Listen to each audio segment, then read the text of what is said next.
გაგვიტეხეს სამი მანქანა. მოგესალმებით ყველას მეგობრებო. დღეს მოგიყვებით მოკლედ რა ქვეყანაში ვცხოვრობთ. ეს არის ჩვენი ყოფილი თიელი სადგომი. როგორც ხედავთ, მანქანები აღარ დარჩა, თითქმის ეს მანქანები გადავიყვანეთ იქეთ. სადაც დაცვა 24 საათი გააკონტროლებს და ბევრი კამერებია.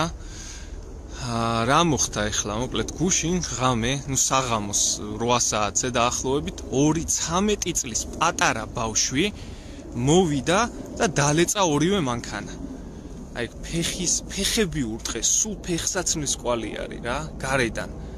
აი მესმის რომ შეიძლება რომ ბავშვს რაღაცა შია და რაღაცა სარკე მოტეხოს ან მოიპაროს და რაღაცა წავიდეს ჩააბაროს საჭმელი ყიდოს. არა, ეს არის ბოროტულად გაკეთებული. აი სულ ფეხის კვალი აქვს მანქანას, ფეხი აქვს ნარტყამი.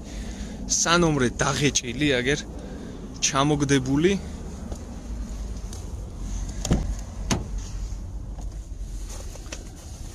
ეს მოტეხილი, ანუ ვაფშე მოტეხილი, სარკე საერთოდ მოტეხილია, სადღაც აგდია იქეთ, ბარდაჩუკი ჩამოვარდნილი, მონიტორზე არის, იყო ფეხის კვალი, იქ პოლიციამ გაწმინდა, მე ესენი აიღო.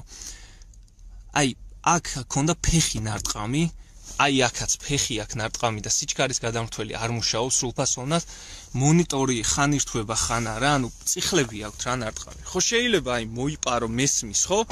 ანუ ჩააბარე რაღაცა, ანუ ბავშვი ხარ, სულელი ხარ, მაგრამ აი ეს არის უბრალოდ ბოროტება, ამეტი არაფერი რა. ანუ ბოროტება ქვია ამას. აი ნახეთ. აქაც იგივე სიტუაცია. ეს ვაფშე გამოგლეჯილი.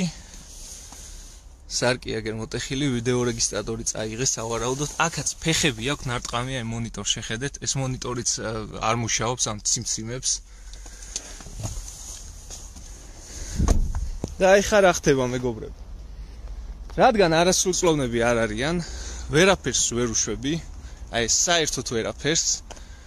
და პლუს მშობლებიც არ არიან პასუხისმგებელი თავისი შვილის ქმედებაზე. ანუ თქვენი მანქანა რო ვიღაცამ აიღოს, დალეწოს, დაამტრიოს და იყოს არასრულწლოვანი, თქვენ ვერაფერს ვერ იზამთ. ვერც მის მშობლებს ვერ მოთხოვთ, რადგან მშობლები არ აგებენ პასუხს თავისი შვილის ქმედებაზე, ჩვენი ქართული კანონის მიხედვით.